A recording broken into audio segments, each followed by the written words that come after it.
দুনিয়াতে যে ব্যক্তি বেশি পেট পুড়ে খাবে, কাল কিয়ামতের মাঠে সে সবচেয়ে বেশি ক্ষুধার্ত থাকবে বলেন না? খাবে না, নিজের পেটটাকে তিন ভাগ করবে। এক ভাগ খাবার, এক ভাগ কি পানি, আর এক ভাগ শ্বাস প্রশ্বাসের জন্য থাকা। আর এই ব্যাপারে একটা কথা বলে দেই, শেষ জামানায় কিন্তু খাবারগুলো সব করাপ্টেড হয়ে যাবে। কি হবে? খাবার ভেজাল হবে, ভেজাল। এটার দলিল সূরা কাহাফে আছে, আমি এটা ব্যাখ্যা করবো না।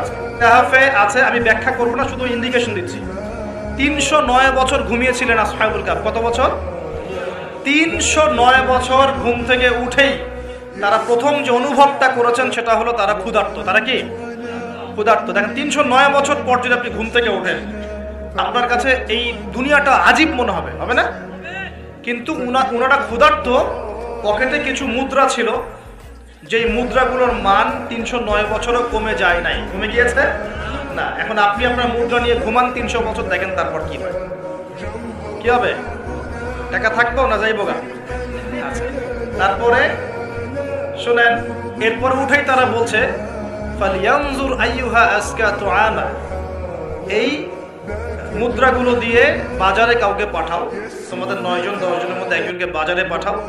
ফালিয়ানজুর, সে যেন বাজারে গিয়ে দেখে আইয়ুহা আজকা তুআমা, কোন খাবারটা পবিত্র খাবার, ফ্রেশ খাবার। ঘুম থেকে উঠেও ফ্রেশ খাবারের দিকে তাদের নজর কেন? আর এই সূরা আপনাকে